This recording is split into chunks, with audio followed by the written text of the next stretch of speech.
الحمد لله والصلاة والسلام على رسول الله. ما بعد، دا ملګری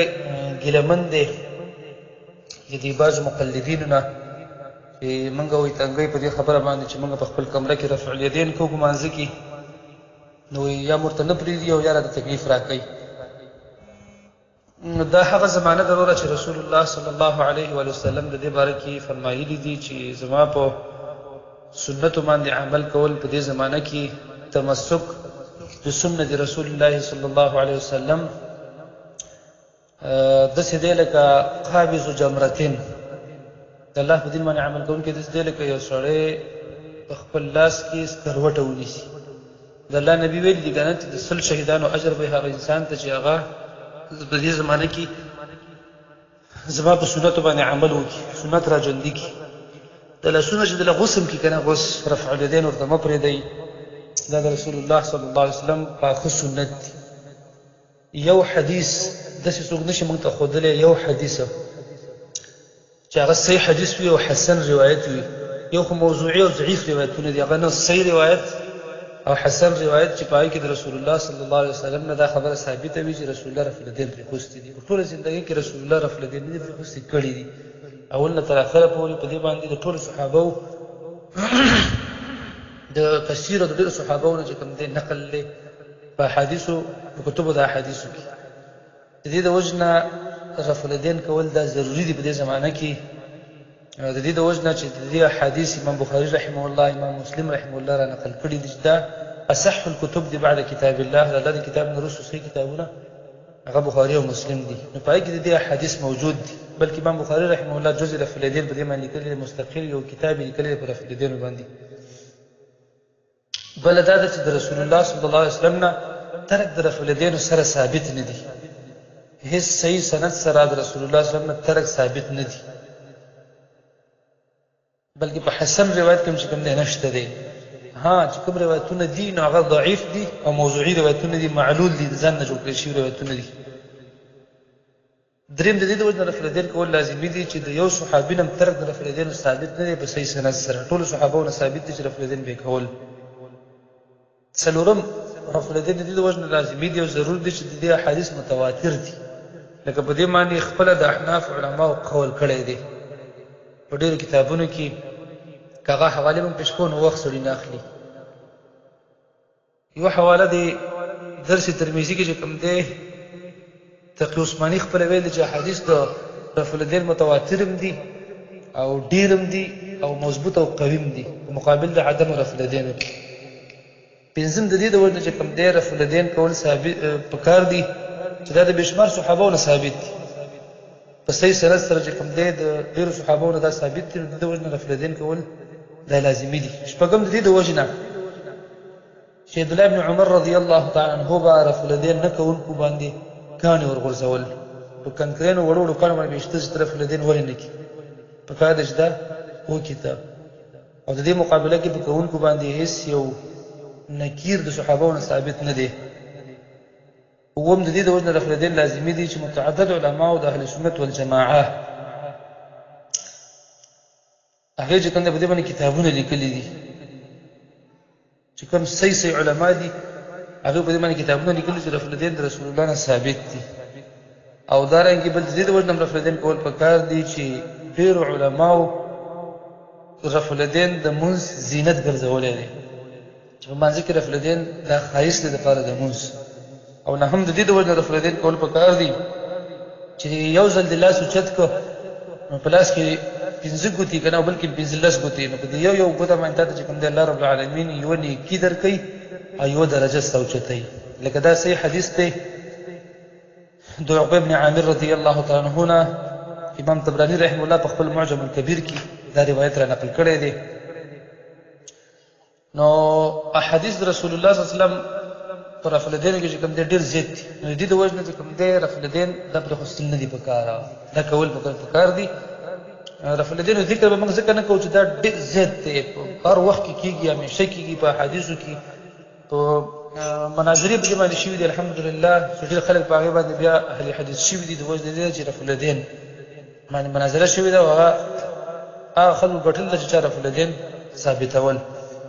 دویم خبر ته براشو چې دا خبره احناف کوي چې رسوک د یو مذهب نه بل مذهب ته واوړي نو هغه په شپېته یا سل درې وهل پکار دي دا ملګری وایي چې دا په کوم حدیث کې دا په یو حدیث کې هم نشته دی دا په نه قرآن کې شته نه په حدیث کې شته بلکې د خلاف په حدیثو کې راغلي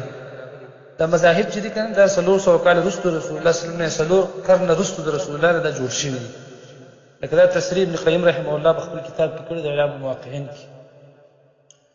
شعرانی صاحب کړل په خپل میزان کې چې انما حدثت هذه البدعه دا بدعت چې کوم دی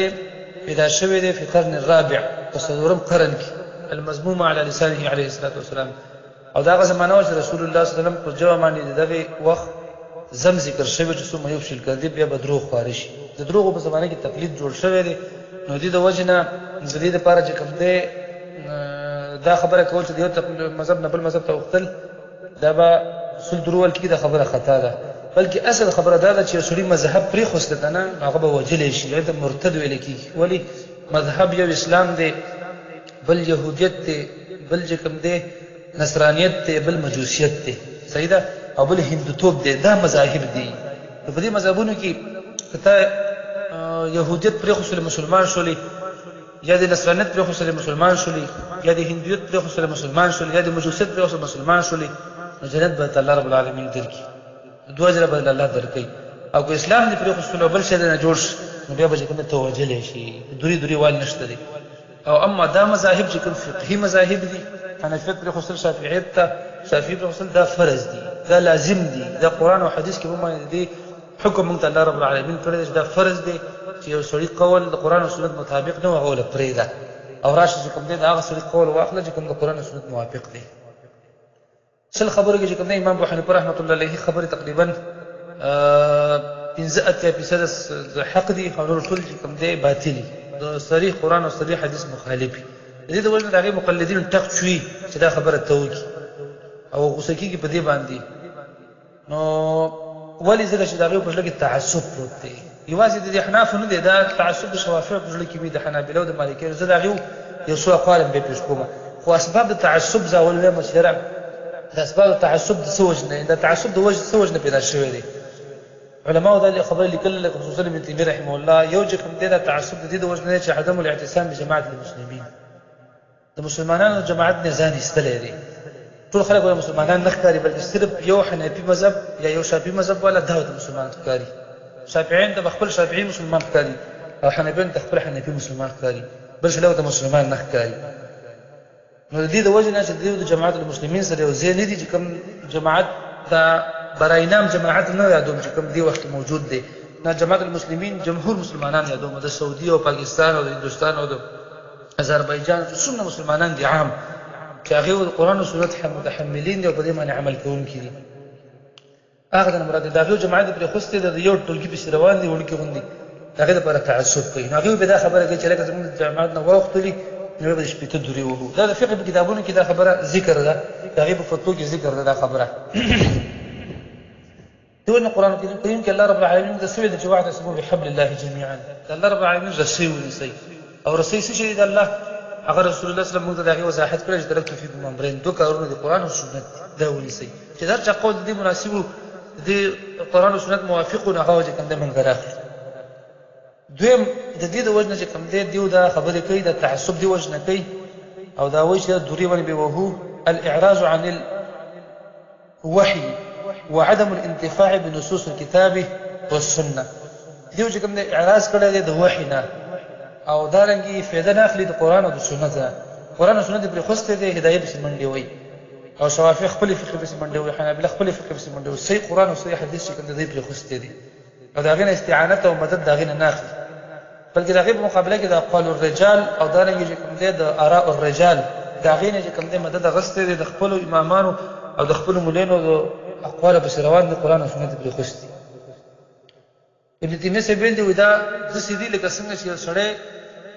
تعصب کوي چې کوم دی د یو صحابي سره په مقابل د بل صحابي کې لکه دا اهل رفض روافض د سکی علي رضی الله عنه محبت کوي او نور سره چې کوم دی بغض او حسد کوي دا احناف د سیدی یو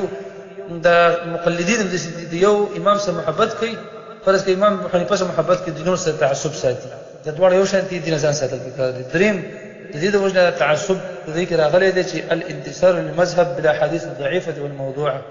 د خپل مذهب چې کوم دی مدد کوي په موضوعي روایتونو او په ضعیف روایتونو باندې وراء الفاسده او دا په فاسد راي باندې غلط تعویل او نصوص کې وکي او خپل مذهب بل کی او قران او حديث کته ورته او هغه د صحیح حدیث د رسول الله نه ثابت شي هغه استفریدي هغه کته ورته باغې باندې عمل نه کوي نو د دې د وجه نه دی کې تعصب راغلی دی سلورم د دې د وجه نه دی چې تنزيل الامام المتبوع في اتباعه منزله النبي خپل امام رضی الله عنه لکه محمد رسول الله صلی الله علیه وسلم دا خبره پر خوستل د ښکار لکه د نبی رسول الله خبره پر خوستل او دا بعینه چې کوم دی غړ ضلالت او گمراهی ده چې خپل امام ته بالکل هغه ښکاری دا معصوم درته ښکاری لکه څنګه چې روافض او شیعه داسې کوي خپل امامان چې کوم دی هغه ته د انبیاءونو مجد ښکاری د امام ابو حنیفه رحمۃ اللہ علیه لپاره یا د امام شافعی رحمۃ اللہ علیه د امام احمد او مالک لپاره چې کوم دی د رسول الله حدیث ورته او دا قول بواخي باقي به تعویل وکي او دا ولې داسې کوي او دا څنګه کوي او دا کړي راځي دا اوس وایم دا کړي حاشیه جلالین دا تفسیر جلالین دي دغه حاشیه د سوره کهف 23 نمبر آیات لاندې ساوي احمد بن محمد الخلوتي المالكي چې دا مشهور دی په الساوي باندې دا مفسر دی اخر دې په دې حاشیه کې لیکي ولا يجوز تقليد ما عدا المذاهب الاربعه ولو وافق قول الصحابه والحديث الصحيح والآيات وما سواجه کوم د صدور مذاهبونه د بل چا تقلید نه دی پکار اگر چې د بل چا قول هغه د صحابي د قول سره موافق ولی نه وي د حدیث سره موافق ولی نه وي او د آیات سره موافق ولی نه وي یعنی یو کس ته د صدور مذاهبونو کې نه دی فرض کې ابن تیمیه دی ابن قیم دی بخاری دی مسلم دی ترمذی دی ابو داود دی هغه خبره او اوزاعی دی او دارنګ چې کوم دی اسحاق ابن راوی دی کنه سفیان الثوری دی حسن بصری دی عبد عمر بن العزيز ډېر علماء تیر شوي ډېر امامان دي په دې کې یو کس قول د قرآن او سنت موافق شو خو چې هغه د څلورو مذهبونو موافق نه دی دا یې قول به پرېږدي اگر چې د قرآن او سنت موافق وي ولې فالخارج عن المذاهب الاربعه ضال د دې څلور مذاهبونو چې سړی وځي ګمراه دی مذل سم ګمراه شوی دی ګمراه کوونکی دی وربما اداه ذلك للكفر او کله کله دا خبره کفر تم رسیږي سلور مذهبونه د پرې خوستل قرآن او سنت سره واشه سبب کافر شي ولی لان الاخذ بظاهر الكتاب والسنه من اصول الكفر ذکر د قرآن او سنت په ظاهر باندې تل دا وجه کوم د کفر د اصول نه دی اصل کفر دقه دی قرآن او سنت سره روان شي د سنت د کفر خبره کړې ده د تاسو ګوري تفسیر جلالین عام ملاوی دا په حاشیه کې کوم د سوره کهف آیت نمبر 30 لاندې دا لیکلي ده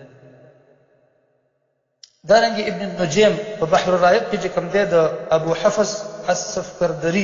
الحنفي قول را نقل کوي وایي چې قال الشيخ ابو حفص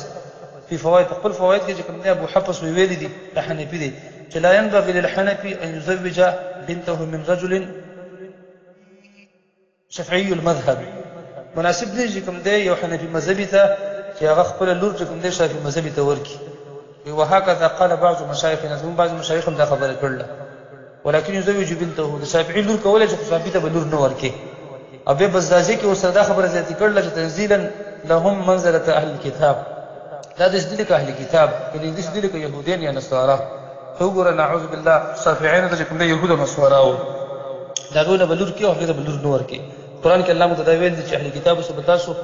دا غیر نونه کوله چې هغه ته به نه ورکوي بحر الرائق جلد 51 نمبر صفحه کې به تاسو ګوري محمد بن سوسني البلاساغوني الحنفي تقازيد دمشق ذلك كل بخل كايك دبو ويج لو كان لي امر لا اخذت الجزيه من الشافعي كثرت زو باچا شوما یا خلیفہ شوما امیر شوما زو چې کنده د شافعیانو جزيه اخلم جزيه چانه غستلش کفارونه یا د هندوانو نه يهودو نه سوارونه غستلش ميزان الاعتدال كده خبر عن كل سرجم تو په صفحه دارنګ محمد بن شجاع السلجي الحنفي وي اصحاب احمد بن حنبل بارك بدوي امام احمد بن حنبل رحمه الله چې کوم ملګری وي اکثر احاديث پیش کول دغه مبارک دی ویل دی اصحاب احمد بن حنبل يحتاجون ان يذبحوا دومره سخت خبره کړل واذا هغه چې دي سو ته د احمد بن حنبل د ملګری محتاج دي خبره د چې ذبح کما حلال کما د دې زمانه خوارج مسلمانان ذبح کول دا چې کوم د عادت